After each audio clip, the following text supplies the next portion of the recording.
بسم اللہ الرحمن الرحیم۔ جب بھی گھر میں داخل ہونے لگے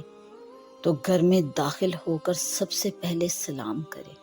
چاہے گھر میں کوئی ہو یا نہ ہو۔ پھر ایک مرتبہ درود پاک پڑھے، پھر ایک مرتبہ سورہ اخلاص پڑھے تو انشاءاللہ اللہ جل شانہ اس گھر کو رزق سے بھر دیں گے، اور اللہ جل شانہ رزق کے ایسے اسباب پیدا فرمائیں گے کہ انسان کی سوچ وہاں تک نہ جا سکے گی، اور گھر کی بہنیں جو ہیں کوشش کریں کہ ہر وقت باوضو رہے اور زبانوں کو ذکر الہی سے سجا کر رکھے،